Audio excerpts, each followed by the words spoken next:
What's up, Potato Head? What's up, potato girl? I did have potatoes on Christmas. I had potatoes today. I went to the grocery store, and let me just tell you something here. I went to the grocery store. I got 10 pounds of potatoes, 2 pounds of oatmeal, Didn't you walk? You walked home with 10 pounds of fucking potatoes? and 2 pounds of oatmeal, and all the rest of my groceries. What a sight. Do you have a cart? No, I just carried it. That's psychotic. Why is that psychotic? That's too far to walk with 10 pounds of potatoes. It's only like a mile. No, we don't do, it's not fucking 1880. It's the world of John. No, this is messed up. You need a cart or you should have Ubered home. Anyway, 10 pounds of potatoes, 2 pounds of oatmeal, all the rest of my groceries, including creamer, breads, everything, $30. That's pretty good. It is pretty good. Sometimes I get locked into that idea of like, I'm going to have these 3 things delivered to my house for $30. Then I realize if I walk a mile and carry 30 pounds, I only have to pay $30 for groceries for like 2 weeks. Well, most people need more stuff than potatoes and oatmeal.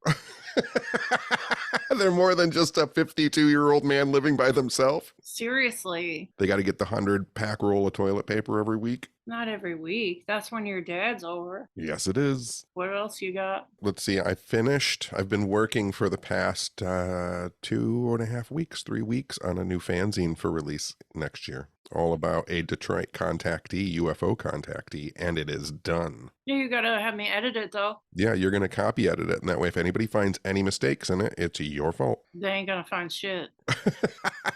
You never know. I'm the best editor ever, actually. All right. But anyway, it took me a long time to track down. I still have one more tiny thing to track down. The whole thing is done. I just need one address, and that's it. Done. Nice. Technically, I do have one other thing I have to do, which I don't have to do it to finish the magazine. And I was looking for your advice on whether or not I should do this to add it to the magazine. I think that I have tracked down this contactee's children. Mm-hmm. They are all fully grown now, obviously. They are all in their 60s to 70s, actually. Mm-hmm. He abandoned them when they were children. Yikes. Do I make that cold call? Was the contact when they were still a family or after he abandoned them? He abandoned them after he became a contactee. Like as soon as he started traveling around the country talking about being abducted by UFOs, yeah, he met a whole new slew of people, including a woman that he started having an affair with. Then he left his wife and 5 children. I don't know. If you want the thing to, I don't know. It depends on how you want the tone of the zine. Like, do you want to leave it like, here's a cool contactee story, or do you want to make him look like a piece of shit? I mean, I tell his whole story. It talks about him. The very last page is about him leaving his wife and kids. I mean, maybe you could contact like one and be like, do you think the contact like affect, like if you think it never happened, do you think he would have stayed? Do you think it would have been different? Do you resent it? Blah, blah, blah. And then maybe if it goes like fucking terrible with one of them, like just don't contact any other ones. Yeah, I was hoping to get clarification because as soon as the contactee movement was over, the contactee also kind of disappears off the map. He's kind of untraceable. And so there is the possibility that like he reconnected with his children after he kind of got over the fame of being a contactee. I don't know. Yeah. So like they might have more of his story to tell that I just don't. Like maybe he told them like, oh yeah, I did this thing and made up all of this stuff. Like maybe he just admitted that it was a hoax or, you know, I don't know. That's information they may have, which I might need. Well, there's also the fact too that like I would say maybe if this was like a book put together of like 10 contactees, say, like if it was like a book. But like, I don't know if you want to bother like 60-year-old, possibly pissed off at their dad person because you're making a zine. They're gonna be like, what the fuck is a zine? Like, what are you asking me about? What is this? What's the meaning of this? But in my brain, this is volume 1. Okay. And like the consecutive volumes will all be of people who have kind of been forgotten about in the UFO lore. I don't know. It's up to you. I don't know. I don't know what to tell you, but maybe, I don't know. All right. Just have to go on my own, which means I will cold call them. All right. Yeah, how it goes. I don't know. Maybe nobody's ever asked him before. I don't know. Yeah, neither do I. And aside from that, my dad's surgery has been moved to March. Nice. So I don't have to worry about my father. He didn't realize it was going to be a big surgery. Yeah, you didn't either. My sister kind of knew. Yeah, so did I. Yeah, well, I can only go on the information that I have, and when I don't have all the information, I can't make good decisions. He was gonna get all of his skin cut off his body almost. And you're like, he'll be fine. He'll be just brush it off, he'll be fine. That's because I was talking to him, and he was saying they're going to do this operation, and then I'll have a scar, and then it's an outpatient surgery. No way. Your dad was 600 pounds. Now he weighs like 80 pounds. How did you think that was gonna go? He said it was outpatient, and the doctors have told him outpatient, No way. and it still is outpatient. He's gonna look like Leatherface. His whole body is gonna be a fucking no. No. He's going to end up looking younger than me. They need to just do I hope they don't overdo it. They need to just do what needs to be done and not go crazy because who cares? It's not like he's going to the beach. He's not going to fucking France. You never know. He might be starting to pick up ladies or something. Is your dad still on the dating scene? What's up with your dad? I don't think he gives a shit. Yeah. Yeah. I think he likes being single. I know I talked to him around Christmas or Christmas evening and I said, "Aren't you so stoked you didn't have to go to two family bullshit all day?" And he's like, "Yes." He was so stoked to just like have like not that much to do. You are your father's daughter. I am 1,000%. We went to the zoo lights because I told them because I got Rona from everybody at fucking my grandma's birthday. So I said, I'm not coming to Christmas. So they already knew I wasn't coming. And then they said, most zoos have like a Christmas lights thing you can go walk through. So we have a Detroit Zoo one. And they're like, do you want to go to the zoo lights 2 days before Christmas? And I'm like, yeah, I guess I should probably do that since I'm not coming to Christmas and it's outside. So I went and I've been broke as shit. So early in the week, I like, cause I'm me, I like a look up on Amazon because I wanted to get everybody like cute light up necklaces to walk around the zoo with because I love a theme. I love a fucking stupid thing to put on. So I look them up and I was going to get them for everybody. And it wasn't even that much, but I'm just like, I shouldn't be spending this money. Fuck it. And I didn't do it. And I walk into the zoo and what the fuck does my dad have? The same gold necklaces for everybody in the group. The exact same ones I was looking at because me and my dad are the same person and we're joyful and stupid and we love a stupid theme thing. So it was really cute. That's so funny. I know, it was really cute. I'd never been to that before and it was so cute. They had like hot chocolate little stations everywhere and drinks and food and it was a good time. It was a really good time. It was so cute. I like wore a mask like almost the entire time even though we were outside because I was scared and but yeah. Was it all free? No. I mean, once you got in. No. Oh. Well, no. Parking was surprisingly free and then I think the zoo lights was like $20 or something. I don't remember, but no, the food and the hot chocolate and everything was not free. No, and they had like popcorn. They had like all sorts of shit you could get. But I think the hot chocolate was like $6. Holy shit! I know. They had like a commemorative one that was like $10. My brother's like, "Do you need that?" I'm like, "No." You're like, no. My dickhead friend John spent $20 on an Indiana Jones hat Slurpee. I know you did. I know. But the hot chocolate was good, I will say. But it was really cute. That was a really funny part too, where my brother was making fun of me so bad because I don't know why I kept not knowing what the animals were. Like they're made in lights, and some of them were really fucking hard to figure out what they were, at least to me. But to my brother, they were not hard to figure out. And he has like a child, so he's used to like the kid being like, "Oh, that's a so and so," and he's like, "No, it's not." And then you say what the real thing is because the kid doesn't know anything yet. And he was doing it to me. Like we were going through this underwater part and I'm like, they had these lights attached to the trees and I'm like, oh cute, it's mushrooms. It looked like those layered mushrooms. He's like, no, that's fucking coral. We're in the underwater part. I'm like, shut up. And then I thought there was mushrooms again and we're still in the underwater part and you got mushrooms on the brain. I know. And then my dad and my brother at the same time were like, those are fucking jellyfish. They're not mushrooms. What is wrong with you? And I'm like, I'm done. And then the rest of the time, they kept asking me what all the animals were. I'm like, I know that's a deer. I know that one. That's a flappodon. They were on me hard. That's a Glophosaurus. I know. I was like, I'm sorry, I can't see. Just trying to have a good time. Look at the lights. It was really cute. I would definitely go again.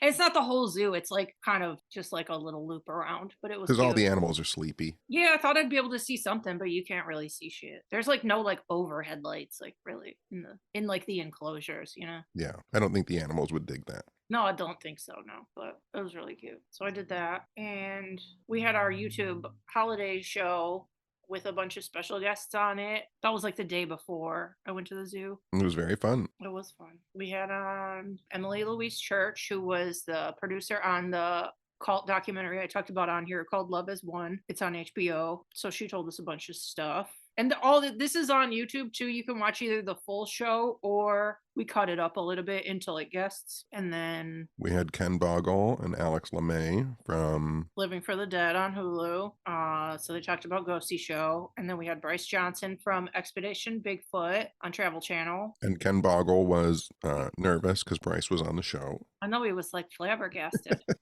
It's cute because we don't tell any of our guests who the other guests are. So when they pop on screen, they have no freaking idea who's going to be on there. And sometimes it's like people they've admired for a long time, like in the paranormal. And they're like, well, this is cute. And everybody gets to chat. And it's like really good vibes. It is. I need to put a bug in Michigan Paracon's ear because they announced that Dr. Meyer is going to be there. Mm-hmm. And she's the doctor from Expedition Bigfoot. Oh. And so if she's going to be there, they should bring Bryson. Yeah, they could do a panel. Yeah. Because I think Ronnie, he's on the show too, right? Yeah, I think he's already on the lineup too. See, look at that. You can get a whole show. Maybe Bryce already has an email from them and he just doesn't check his shit like you don't check your shit. Oh, that's possible. Yeah.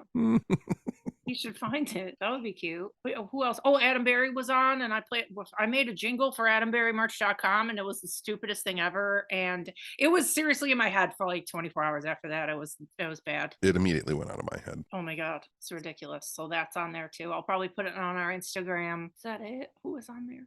Yeah. Yeah, we had a Patreon after show where we didn't have any special guests. We just gave away prizes for literally an hour.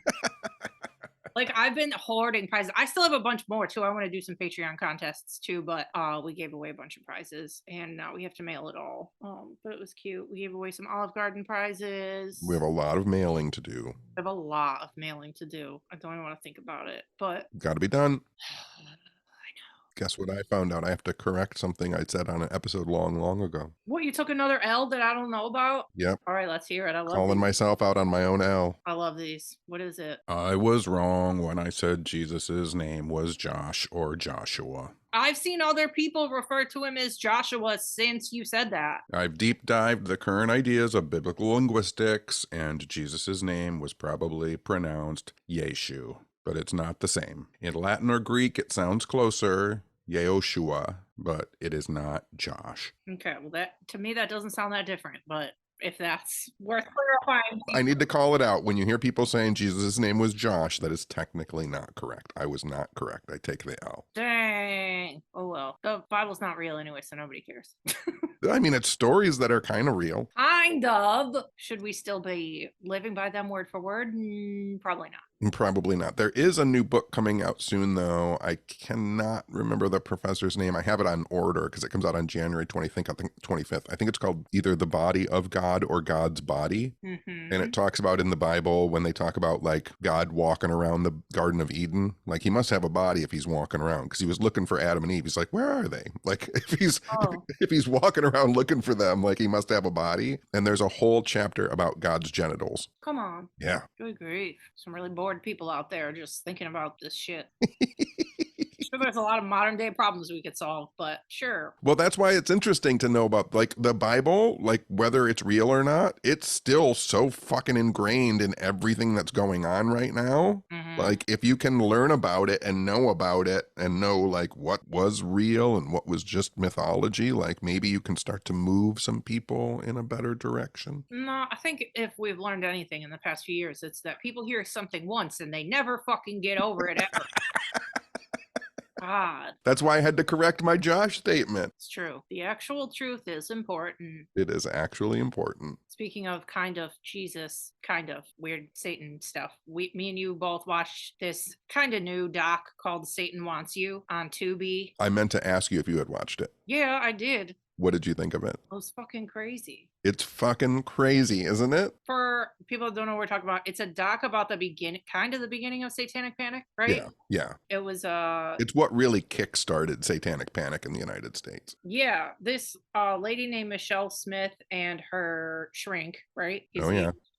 Lawrence Pastor, they collaborated and wrote a book called Michelle Remembers, where she seems to be recalling memories from her childhood when she was kept for 14 months by Satanists and tortured and made to kill babies and eat babies and had spiders crawling all over her and see people do demonic ritual satanic sacrifices. Yeah, she said her mom was a Satanist and she just passed her kid off to the other Satanists for 14 fucking months and nobody noticed. And nobody noticed. And you're just a little too young to remember this. Uh-huh. I was 10 when that book came out. So I was in the midst of listening to Kiss records and playing Dungeons and Dragons. And we were also coming off of Oakland County Child Killer too in Michigan. Oh, yeah. I mean, it was like a horrible storm of nonsense that just happened. And all of a sudden, everybody was a Satanist. Every child care center was satanically run.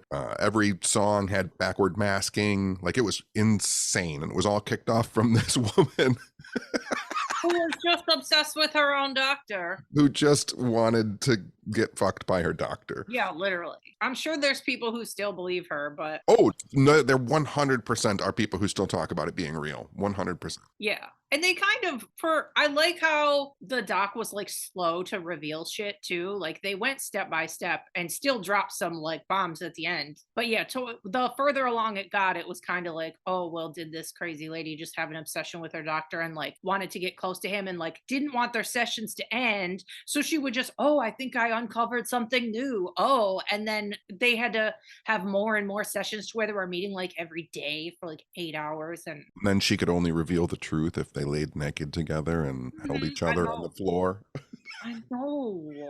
Like, what? And the dude was married. Like, right? He had a Yeah, wife. and I think they showed it in the doc how many years it took before someone just like looked up her school record. Yeah. And Yeah. they were like, oh no, she was in school the whole time. Yeah. They're like, here's a school picture during when she was supposedly with the Satanists for 14 months. So That literally took someone 15 years to do.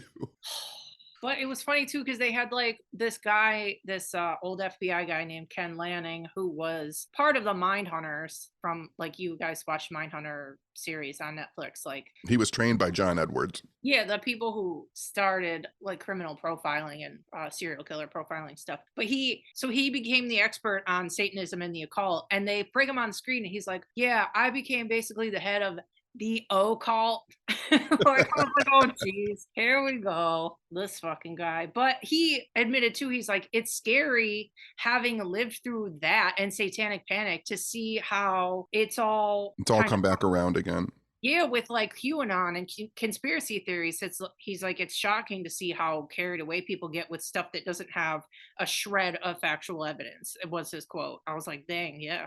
Yeah, it was heartbreaking. There was a journalist too who pretty much said the same thing because she had worked on the case for like 20 years. And she said, like, now I just sit here and read the newspapers and it's all the exact same things that it was back in the 1980s. That there's children being hid underneath a pizza parlor and like it's all the same lies and the same nonsense. Yeah. Yeah. It was crazy too at the beginning, like towards the beginning of the doc. This guy comes on screen and he's like, oh, yeah, I was the first, like, I think in Canada or something, but he's like, yeah, I was the first Wiccan priest police officer. I was like, oh, you have my attention, sir. Yeah, that's a good get for your show. I was like half listening, and then I'm like, that's a sentence I've never heard before. That guy was cool as shit. And then yeah, they went through some Anton LaVey stuff, and like Anton LaVey ended up suing her and the doctor for. They mentioned the Satanic Temple or the Church of Satan. Yeah. And so he sued them and got it removed from copies of the book, from the next published copies of the book. Yeah, that was nuts. And that wasn't like, I seriously love how they like researched the shit out of this doc and like revealed different shit towards the end. And there's another part that I won't say that you can bleep it if you want, but I don't want to spoil it, but just bleep what I'm about to say. But I was shook when.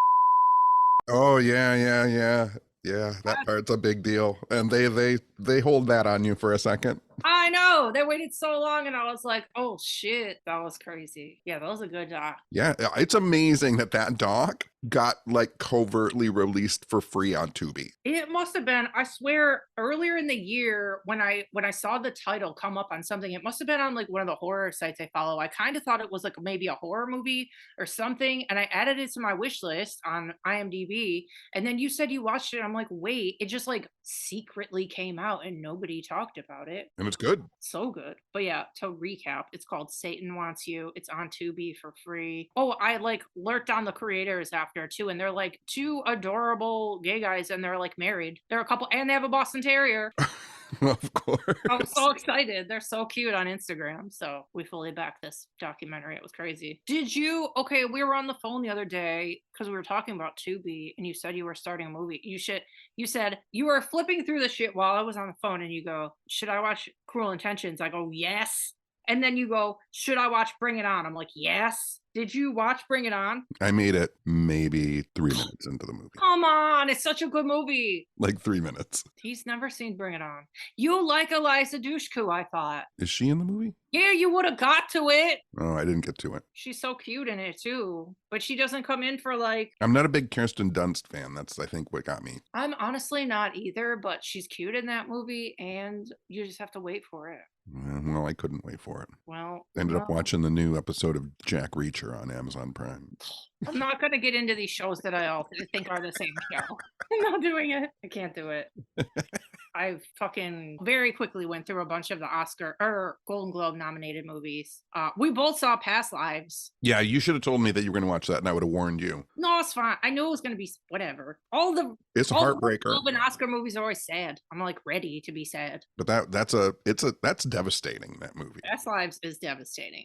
But it's gorgeous, and it's the lady Celine Song who wrote and directed it. It's her first fucking movie ever. Right out the gate. She's nominated for Best Director and Best Picture next to Christopher Nolan and Martin Scorsese, and you just fucking started. Yeah, amazing. Mind blowing. And it might win. It could very well win. Yeah. Insane. But that movie was so sad and so beautiful. So thumbs up from both of us for Past Lives, right? It's for me. And then I watched The Holdovers with Paul Giamatti. Who's playing a John character in that film, I feel like. Kinda, yeah. Well, he's grumpier than you, though. He's like not a very nice character at the beginning, but then he gets better. Yeah, but someone like saw a picture of me and was like, that's how Paul Giamatti should dress in that movie. Well, yeah, how he dresses, yeah, is you. Well, it's based in like the 60s, first of all, and it has very much like a Christmas Story energy. It's like cozy. It's not like the best movie ever made, and it's not really about that much, but it's just like cozy, and it's based around Christmas, so I could see the people like throwing it on every Christmas. Yeah, Paul Giamatti. Yeah, Paul Giamatti. But that was cute. And then on Christmas, this doesn't have anything to do with the Golden Globes. I'll get back to those, but I watched Love Actually on Christmas because I had to. I've never seen it. You should watch that. It's really cute. Never watched it. The guy who made Love Actually and Four Weddings and a Funeral and Notting Hill, like, is like a life changer. Like, he gets it. That guy fucking gets it. I still have to watch Notting Hill. Yeah, you do. It's the best movie ever. Yeah, watch that before Love Actually and anything else I've ever talked about in my life. And then I watched Maestro that Bradley Cooper made. It's a biopic about Leonard Bernstein. Bernstein? How do you say it? Leonard Bernstein. It's Bernstein, right? Did you do the Billy Joel song in your head? No, I didn't, but I should. REM. Who is it? REM, yeah. You're a mess, right? That was a mess. That's a mess. Because I mixed up. We didn't start the fire with the end of the world as we know it. Yeah. But anyway, Bradley Cooper wrote it. Well, yeah, did the screenplay, directed it, acted in it. It's getting mixed reviews because people think he's like annoying, I think, first of all, and pretentious. And they think he's going too hard in the paint trying to get an Oscar. But I thought it was really beautiful. I'm going to be honest with you. Cozy. How did we get Bradley Cooper? Where did he come from? He used to play douchebags in like every movies. And then overnight he just became a serious actor guy, and everybody still thinks he's a douchebag, but every interview I've ever seen him in, he seems very nice and whatever. But you know how Hollywood, we talk all the time about the Chris's, and I can't tell the Chris's apart. Mm-hmm. That happens to me with Bradley Cooper and Matthew McConaughey. Yeah, they're not anyway the same at all. They seem exactly the same to me. No way. Matthew McConaughey I would take all day long over Bradley Cooper, like as an actor and a creator. I just think he's hilarious. But Bradley Cooper, he's like has to conduct in this movie very seriously, and I guess he worked for 6 fucking years learning how to conduct this one scene, and people are like, okay, you're going overboard, like chill out. Yeah. But I thought it was beautiful, especially that scene that it culminates with is like very beautiful. And the movie kind of switches back and forth between, well, no, it starts in like black and white, and it's so pretty. It's really good, honestly. I think you would like it, but I might watch it. People are being a little harsh about it. And people are saying it's slow, but it's literally Leonard Bernstein from when he was like 18 to when he dies. And I think they keep a great pace. Like in an hour, they go to like 30 years ahead of time. I don't know. I thought it was good. People are stupid. Pretty soon, like probably within our lifetimes, Mhm. we're going to see the same type of movie, but it'll be about John Williams. Oh, I love John Williams. He can't die. He's not allowed to die. No, he's like 110 right now. No, he's not. Something like that.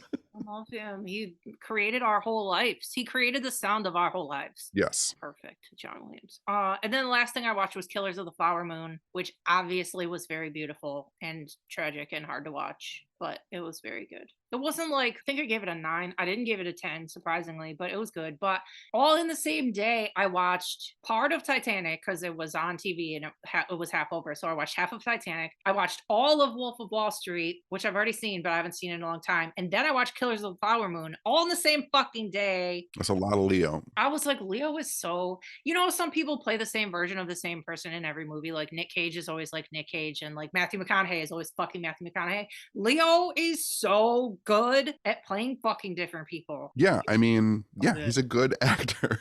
Such a good actor. Seriously. I have no doubts about that. From Good Will Hunting to Ocean's 11. Who's in Good Will Hunting? Oh, that's Matt Damon. Good. I can't. I'm leaving. I'm leaving. I can't tell all these fucking stupid actors. Oh my God. You're so funny. All these people are so vastly different. He's in Ocean's 11 though, right? Is that Matt Damon too? I think it's Matt Damon too. Leo's not in Ocean's 11. Yeah, okay. Anyway. Shutter Island, is that a Leo DiCaprio? Yes. Okay. I believe. I actually haven't seen that one, but I'm pretty sure that's him. Look at what has happened. I know now it's a mess. Is it who's in Island of Dr. Moreau? Is he in that? That's Val Kilmer. And we got them all mixed up. listen, what if this was like an official podcast for like Letterboxd or IMDb, and we were like, catch Leo in fucking Good Will Hunting.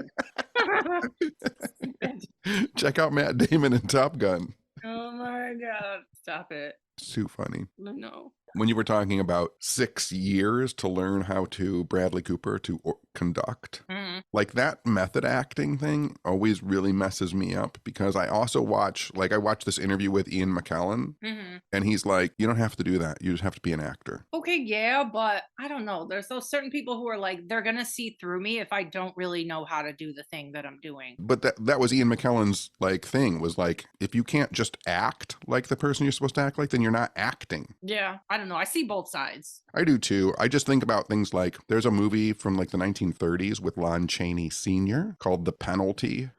And in that movie, he's supposed to be legless, but it's the 1930s. So how do you do that? I don't know. They created a leather strap system so that his legs would be pulled up behind him, and they put the strap around his chest and then strapped his legs to his back. Think of how hard it is to put your legs like that high up and behind you. Then they hammered buckets onto his knees so he could walk around. And that's how he filmed. That's how they did him being legless back then. That's too much. They should have just found somebody that didn't have any legs to play the role instead. It was Lon Chaney Sr. though. Yeah, that's what's crazy is you can tell all those guys apart who have all the same fucking weird, sad face, and you can't tell any current actors apart.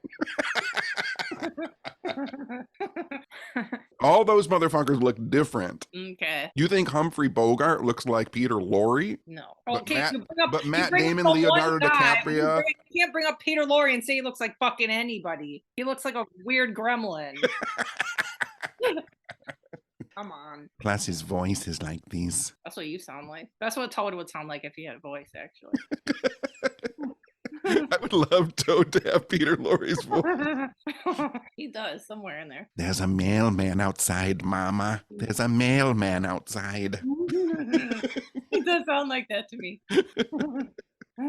He's like, I just wanted one whipped cream. Just one whipped cream, mommies. Oh, no, it sounds so creepy. Oh, it's so creepy. Anyway, I heard the cutest fucking story yesterday. Well, it was in a video. Facebook. Anyway. I was going to say, you didn't hear anything you haven't left your house. I literally don't go anywhere. I did not hear this from a human person. I heard it from the interwebs. But well, firstly, I follow Antiques Roadshow on Facebook, and their videos were going by, and then I thought it was so cute how we really got to go to Antiques Roadshow. That was like the best day. It was very surreal. It was like a bucket list, serious bucket list, going to Antiques Roadshow. But anyway, I still so have all of my pamphlets and stuff that we got there. I know. I think I do too. It was weird watching all those people walk around with all their stuff. I know. I hope it comes back someday, but I'm sure it's going to be impossible to get tickets. I still don't know how I got them the first time. But anyway, they showed this video because it was like from Christmas. They're like playing whatever videos on their Facebook this week. But a number of years ago, a guy came on there with the original little puppets from 1964 Rudolph, the Red-Nosed Reindeer. So it had like, you know, they're not claymation, but you know what they are. Those little stop motion puppets. Yeah, from Rankin and Bass's Rudolph. Exactly. So we've watched that our entire life. So he brought up the guy who was telling the story was funny too. He's like, yeah, this guy walks up with this Tupperware, and I'm already like, oh geez, what the fuck's in the Tupperware? And then he pops him open and he's like, and I'm just faced with these characters I've seen my entire life. And I was like, oh my God. So we put him down and they were like a little bit like the Santa was a tiny bit messed up, but the Rudolph looked perfect. So anyway, so he appraised them at that point around something not that much, like 5,000 to 8,000 or something. So then that guy ended up getting them like professionally restored, and then I don't know, I don't remember like the chain of whatever, but like a number of years later. I didn't expect you to tell this story fully with all the details. No, I wouldn't start now with telling a story, right? That would be disappointing for everybody. So anyway, so later, I don't know when, but he put them up for auction, right? They ended up selling for $368,000. It's a good one. And to an anonymous fucking person. And then it gets to the point in the story, the guy telling it, who originally appraised them, who has seen all of this happen, who has followed the story, he's like, after they sold at auction, the best thing ever happened, and the anonymous buyer donated them to the Center for Puppetry Arts in Atlanta so everybody can go see them for free and enjoy them. That's very nice. Isn't that the best story ever? Very nice. And now I need to go there and look at them. And then I, of course, looked up the museum online, and they have Sesame Street people. They have Corpse Bride, little puppets. They have Kermit and Miss Piggy. They have everything. So I like really want to go there. All right, we can go there. I know, I need to go. I just watched a whole little YouTube documentary on the original King Kong armatures that they used to make the 1930s King Kong movie. This was like that meme where it says, if I ever became rich, I wouldn't tell anybody, but there would be signs. That would be you with the original fucking King Kong puppet in your house. So there were two original King Kong puppets. They knew where one of them was at. One of them was like in a museum, and a guy had it, and that's fine. The other one, they had no idea where it was for years. And then like in the 80s, it showed up for auction at an auction house in England. Oh shit. And Peter Jackson bought it. Nice. So Peter Jackson has it. And then the museum where the other one was closed and lost it. Didn't know where it was. No. So a guy showed up there and was like, well, let me look around in the boxes. You're packing up the museum. And found it. And they just let him have it. And he still has it. Yeah. What the fuck? It's in his basement. Okay, he should put it somewhere. That's not fair. So the Smithsonian contacted him and said, we want to put that in the Smithsonian. He said, I'm afraid it's going to get lost again. So no. What an idiot. So the Smithsonian put a fake one in their museum and told everybody it was the real one. Then he sued the Smithsonian. What? They had to take theirs out and admit that they had a fake one in there. Why would they do that? Isn't that crazy? That needs to be a movie. That is wild. It should be out. That guy's crazy. How big is it? Like a foot or like less than that? It's like 24 inches tall. Oh, it's big. Yeah. Yeah, I guess they have to build like the cityscape, so it couldn't be like really tiny. Yeah. But if you watch the original King Kong movie, his fur always looks like the wind is blowing it. And it's actually the fingers of when they moved the puppet doing stop motion. It's that you can see the fingerprints in the fur. Oh. And so when you watch the movie, it looks like wind is blowing his fur, but it's actually the fingers from every time they had to move it. That's weird. That's good. It's pretty cool. I love King Kong. I know you do. I feel like I saw something else online the other day where I was like, oh, that would be so ridiculous if I got that. Like those things that like only, I don't know, like that rich people probably buy and then nobody sees it. Yes. I'm like, if I was rich, I would get that. Like probably some Titanic shit, you know, I don't know what. But me and you are pretty much the same. We would want people to see it. Yeah. We could just buy all stuff we like and then open like a Woo Pod museum and be like, here's Brenda's shirt from now to home. 100%. That would be so exciting if we had our own museum of just literally the stupidest shit that we talk about. That would be so fun. Like, here's a room of all Toad's bit up dead toys. Mhm.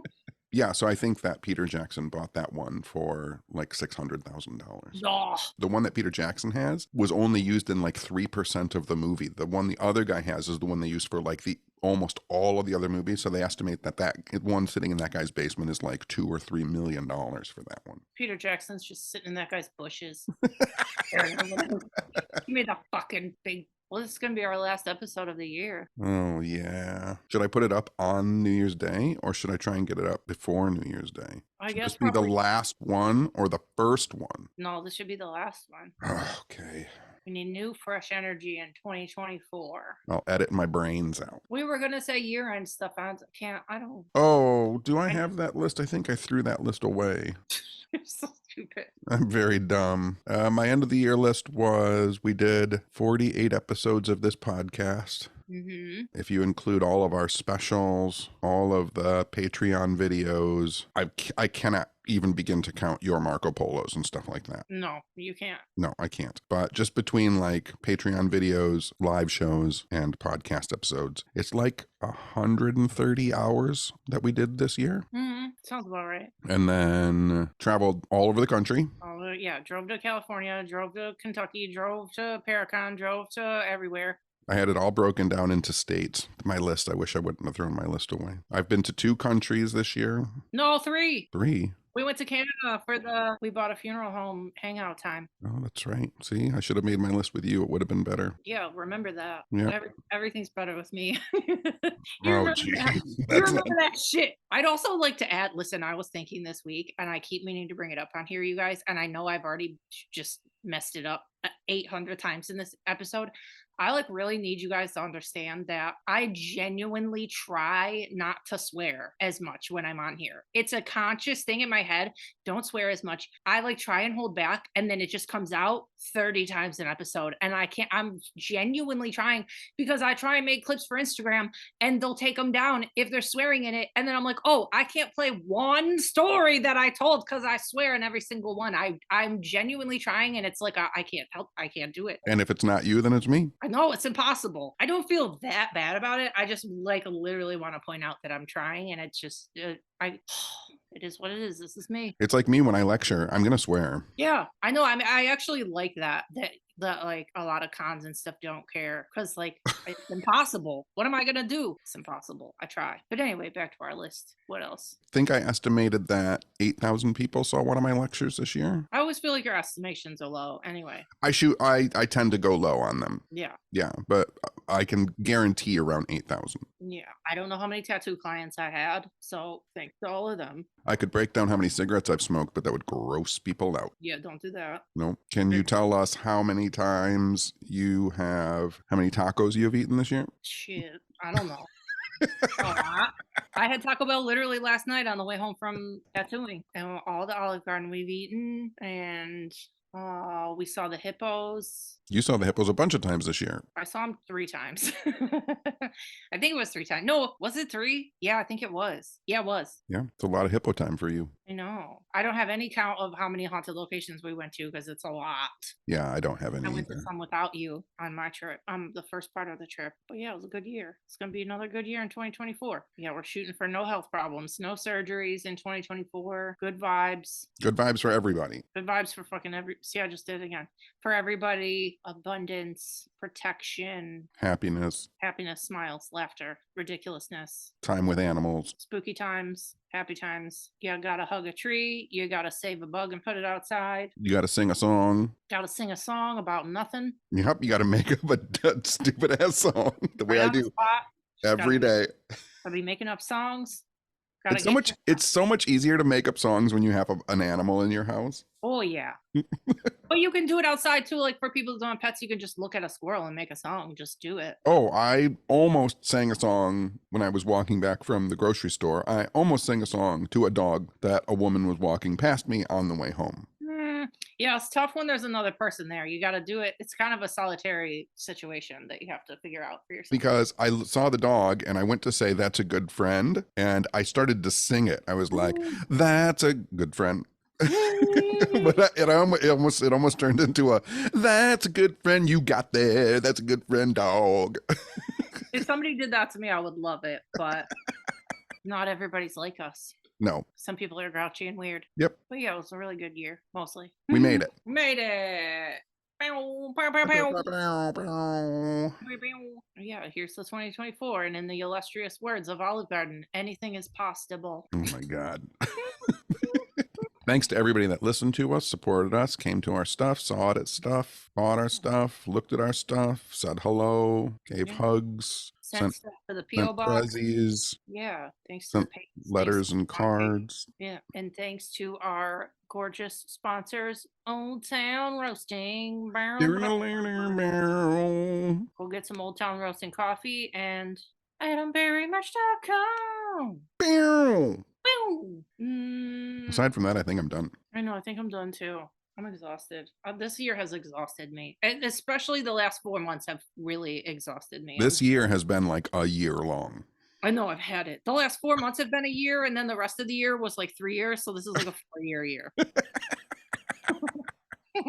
All right, go eat a potato. All right. Good work this year, buddy. Thanks, Benny. I try. I appreciate all your hard work. You do? I really do. Thanks, man. Sometimes I think about yelling at you, then I think about how much you do, and then I don't.